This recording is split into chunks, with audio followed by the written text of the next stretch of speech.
Caros amigos telespectadores, graça e paz a todos vocês, em o nome de Deus o Pai e de seu Filho Jesus.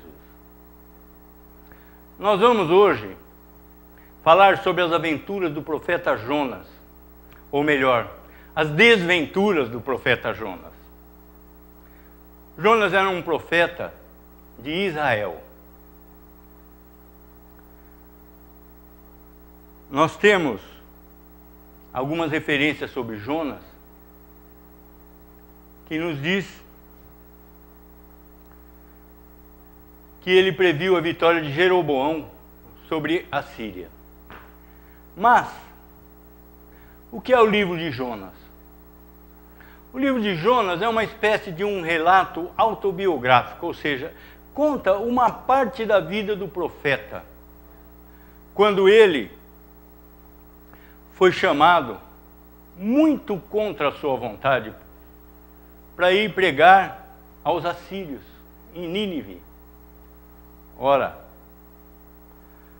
os judeus odiavam os assírios. Os judeus achavam que a salvação era exclusiva do povo judeu. E o profeta recusava-se a ir pregar aos assírios, com medo de que os assírios ouvissem a palavra e fossem salvos. Ao passo que eles cansavam de pregar em Israel, e o povo, que era tido como povo de Deus, não ouvia a palavra. Eles desprezavam os profetas de Deus. Nenhum dos profetas enviados por Deus foi aceito pelo povo. Nenhum. Todos os profetas morreram martirizados, desprezados, odiados pelo povo. Todos os apóstolos morreram martirizados. O povo de Israel, como o povo cristão dos dias de hoje, querem ouvir boas notícias, quando não existem boas notícias. O Evangelho de Jesus Cristo é o seguinte: todos nós estamos perdidos em nossos delitos e pecados. Nós só podemos ser salvos pela obra de Cristo. Essa é a pregação do Velho Testamento. Essa é a pregação dos apóstolos. Essa é a pregação dos dias de hoje. Deus é aquele que não muda. O princípio e o fim, o alfa e o ômega, aquele que era, que é e que haverá de ser. Todas as coisas permanecem para Deus. O plano de salvação de Deus é um só, em todas as épocas da humanidade. Ninguém jamais foi salvo por obras. Ninguém jamais agradou a Deus pela sua justiça própria, pelo seu mérito próprio. Na verdade, era isso que dizia o profeta. Mas o povo de Israel não cria. Ele tinha medo que aquele povo distante, aquele povo odiado, fosse salvo, ao passo que o seu povo estava sendo condenado. A narrativa apresenta de fato Nínive, que era a capital da Assíria, como um paradigma da maldade. Mas Deus resolveu olhar por aquele povo e levar àquele povo uma palavra de esperança, uma palavra de salvação. Vejamos o que nos diz a Escritura. Jonas, capítulo 1, versos 1 e 2. Veio a palavra do Senhor a Jonas, filho de Amitai, dizendo: Dispõe-te, vai à grande cidade de Nínive e clama contra ela, porque a sua malícia subiu até mim. Jonas pode ser comparado a vários outros profetas que resistiram ao chamado de Deus. Quando Deus chama Jeremias, ele diz a Deus: Senhor, sou apenas uma criança. Ele queria se eximir da responsabilidade. Mas o chamado de Deus é eficaz e irrecusável. Ninguém recusa o chamado de Deus. Moisés, quando chamado por Deus, ele também recusou. Eu não sei falar, eu não sei isso, eu não sei aquilo, eu não quero. Mas ele foi. E vai. Deus é o Criador, Deus é onipotente, Deus é onisciente, Ele conhece todas as coisas, Ele pode todas as coisas. Ele chama e a pessoa vai. Entre todos esses profetas que relutaram em assumir o chamado de Deus, Jonas foi o que resistiu com maior persistência e que manteve a sua recusa por um tempo mais prolongado. Ele não queria levar a mensagem de Deus à Síria. O medo dele, vejam vocês o contrassenso. O medo dele é que os assírios fossem salvos. Ele levava a sua condição de judeu, a sua condição de nacionalidade, de uma maneira extremamente radical. Assim também eram os fariseus, os doutores da lei, os príncipes, os escribas, no tempo de Jesus. Quando Jesus disse aos fariseus que iria estender o reino de Deus a outros povos, eles foram às raias da loucura. Eles procuravam Jesus para matá-lo a qualquer custo.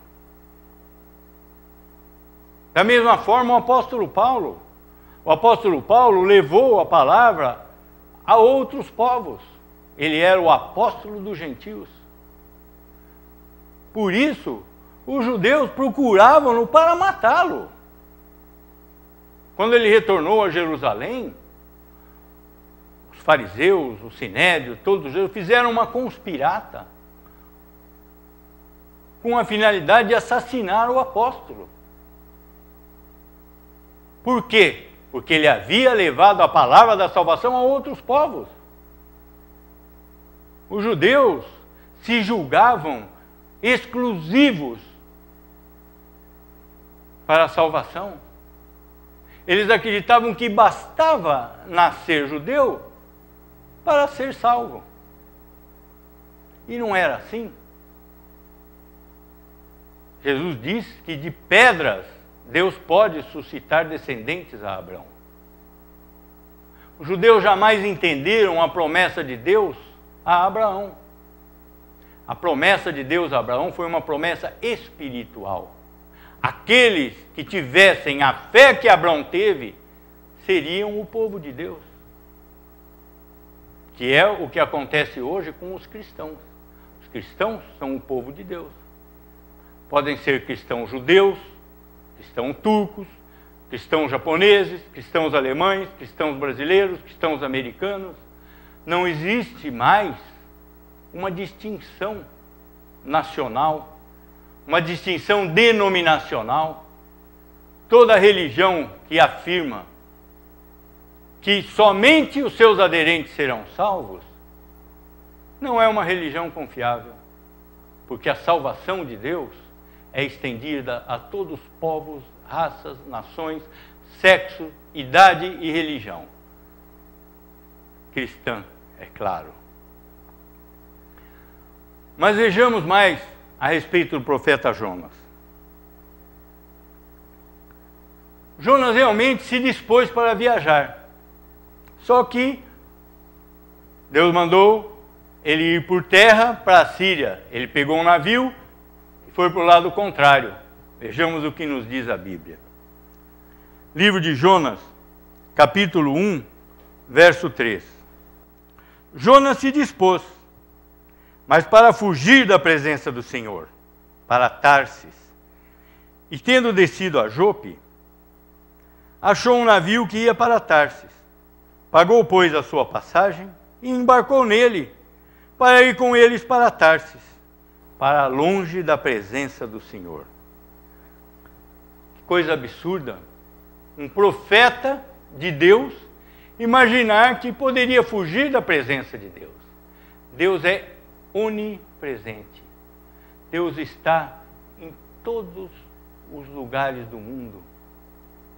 não com uma parte aqui, outra parte ali, mas com uma presença total do seu ser em todas as partes. E ao mesmo tempo, transcende ao mundo, está acima do mundo, pela sua santidade, pela sua perfeição, pela sua eternidade. E Jonas pretendia fugir da presença do Senhor. Mas ninguém foge do chamado de Deus. O navio em que Jonas embarcou era batido pela tempestade. As ondas se erguiam acima do navio e varriam o convés do navio. O vento rompia as cordas, quebrava as vergas do mastro, rasgava as velas. O navio estava submetido a uma situação desesperadora. E os marinheiros, reunidos com o capitão, estranhavam muito isso, porque não era a época dessa tempestade. Na antiguidade, a navegação era feita apenas em determinadas épocas do ano, onde o tempo era confiável. No tempo do inverno, o tempo que eles conheciam como marinheiros, como homens do mar, os navios ficavam parados nos portos, aguardando o tempo bom, aguardando o momento propício para viajar. E esse era o momento em que Jonas tinha embarcado.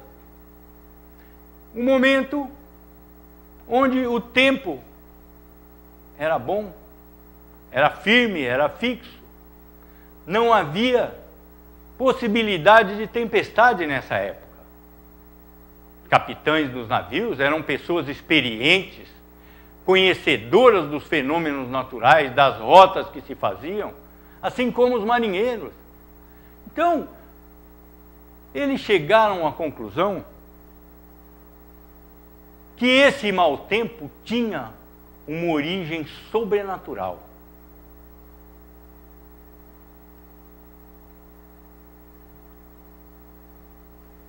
Então, o que eles fizeram?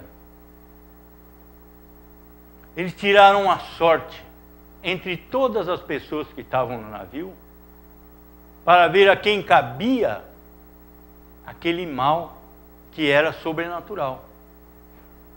E tiraram a sorte, obviamente. Deus é o dono da sorte, do azar e do destino. A sorte caiu sobre Jonas. E no meio de toda essa tormenta, Jonas dormia placidamente no porão do navio. Incrível, mas é verdade. Todo mundo no desespero, o navio a naufragar, e Jonas dormia placidamente. Mas foram lá os marinheiros, pegaram a Jonas e trouxeram ele para cima. E mostraram a ele a situação. A sorte coube a ti, dizem eles. É tua culpa. De tudo isso, todos nós iremos morrer. Mas Jonas, nesse momento, mostra um caráter muito firme. Ele reconhece o seu erro e oferece a sua própria vida para aplacar a ira de Deus. Vejamos o que nos diz o livro de Jonas. Jonas, capítulo 1, versos 11 e 12. Disseram-lhe os marinheiros: que te faremos para que o mar se nos acalme? Porque o mar ia se tornando cada vez mais tempestuoso. Respondeu-lhes Jonas: tomai-me e lançai-me ao mar, e o mar se aquietará. Porque eu sei que por minha causa vos sobreveio essa grande tempestade.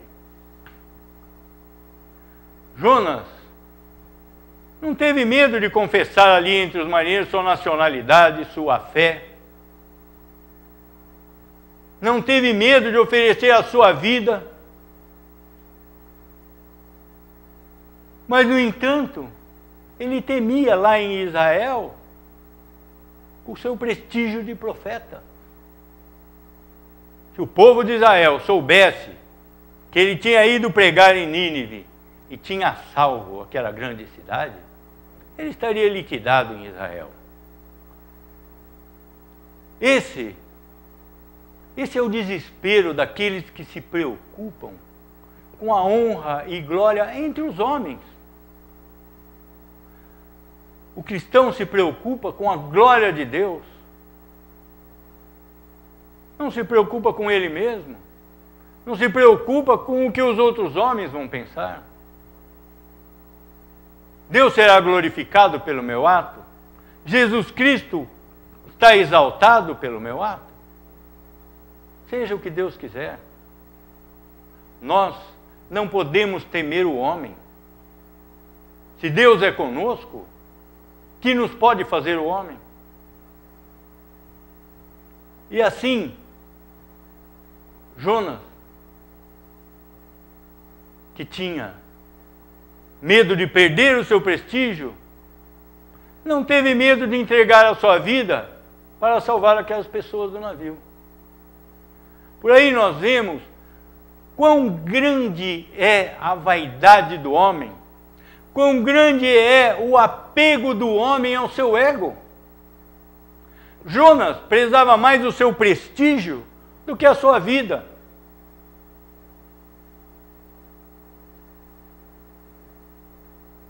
Será que nós somos tão diferentes assim? Essa é a natureza do homem, contra a qual nós temos que lutar durante toda a nossa vida. Vejamos novamente o que nos diz a Bíblia. Jonas, capítulo 1, verso 17. Deparou o Senhor um grande peixe para que tragasse a Jonas. E esteve Jonas 3 dias e 3 noites no ventre do peixe. O que é a Bíblia para você? O que é a Bíblia para mim? O que é a Bíblia para nós? A Bíblia é um livro de fábulas? É um livro de história de fadas? Jonas foi lançado ao mar, verdadeiramente. Deus deparou um peixe para engolir Jonas, verdadeiramente. Jonas esteve 3 dias e 3 noites no ventre do peixe. Isso não é um conto de fadas. Isso é uma verdade que deve ser inconteste para o cristão.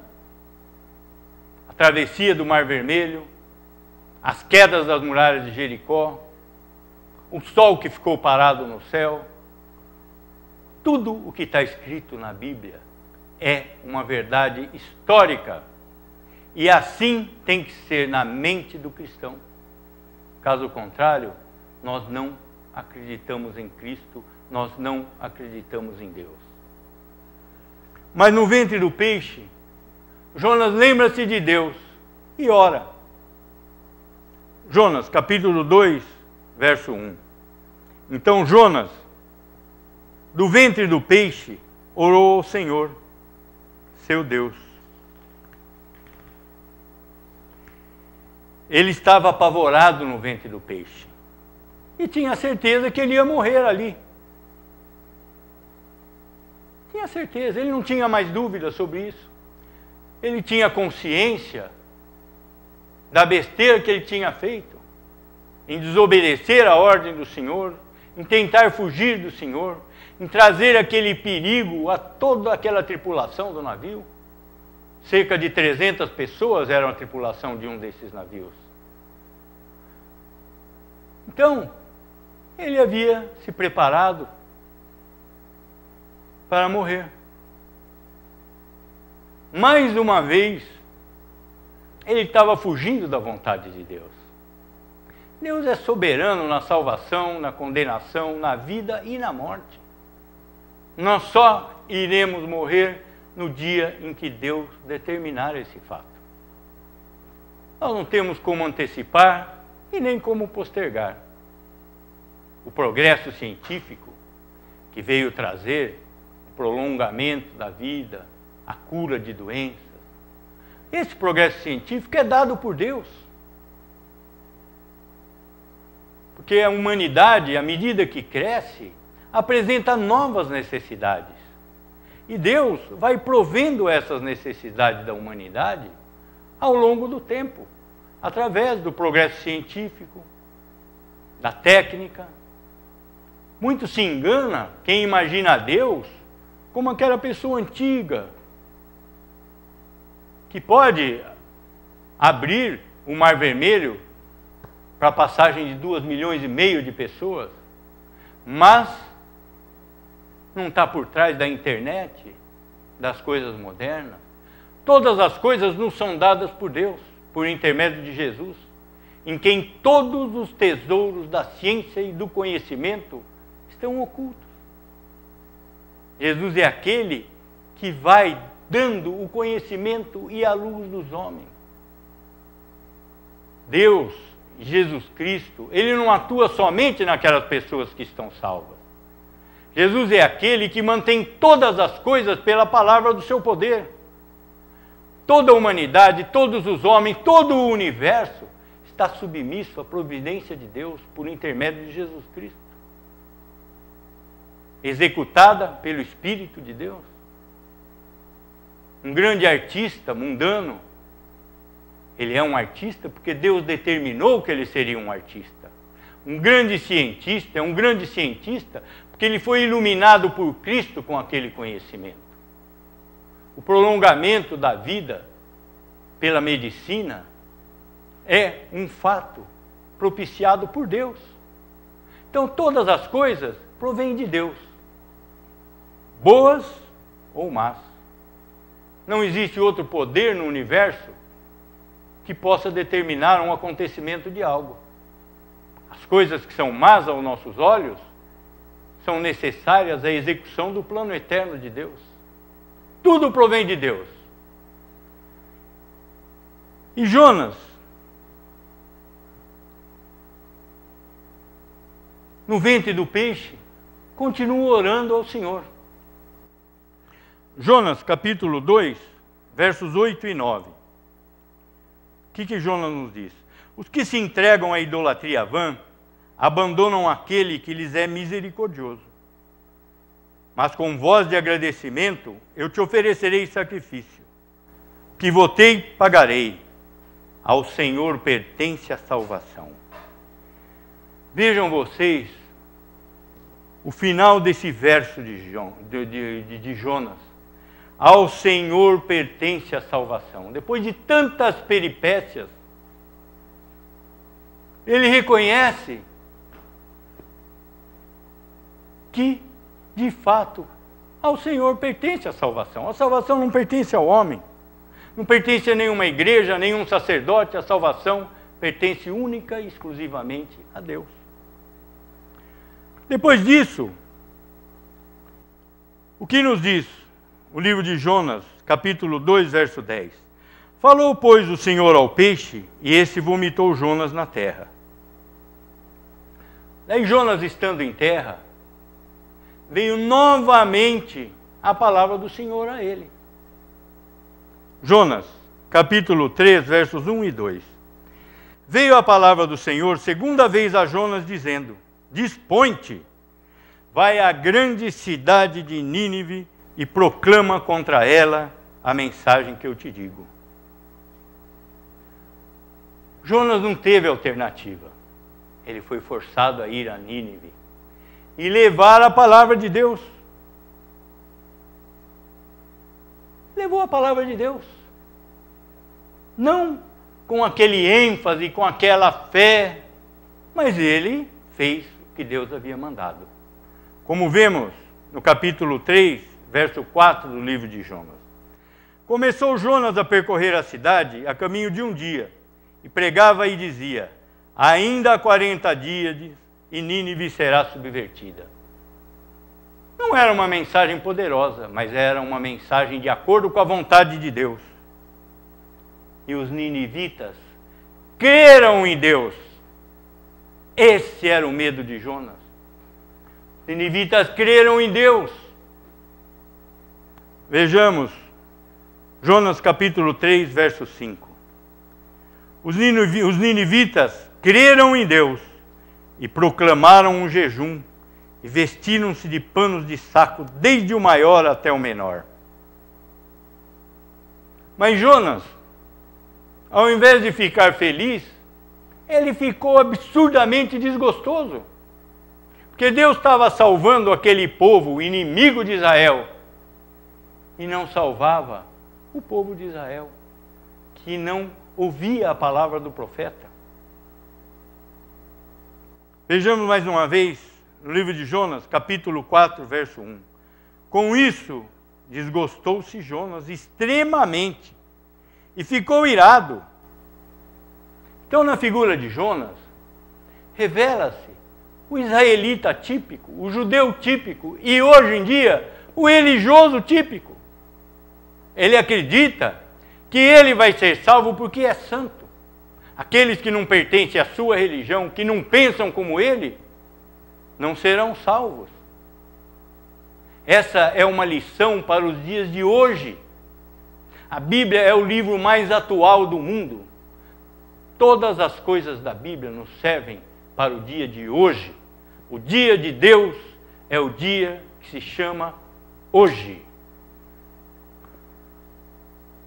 Deus chama a atenção de Jonas mais uma vez. Porque Jonas ficou em cima do morro, observando a cidade, para ver se ela ia ser destruída. E o sol batia em Jonas. Deus mandou uma planta que deu sombra a Jonas. Planta que foi destruída da noite por dia por um verme mandado por Deus. E Deus diz a Jonas: você se aborrece com a destruição da planta? E se alegra com a destruição da cidade? O que é isso? Essa é uma lição para os dias de hoje. A vaidade, o apego às nossas próprias ideias, não são coisas dignas de Deus, não são coisas dignas de Cristo. Oremos. Pai nosso que estás no céu, santificado seja o teu nome. Venha o teu reino. Seja feita a tua vontade, assim na terra como no céu. O pão nosso de cada dia nos dá hoje. Perdoa-nos as nossas dívidas, assim como temos perdoado aos nossos devedores. Não nos deixes cair em tentação, mas livra-nos do mal. Pois teu é o reino, o poder e a glória para sempre. Amém.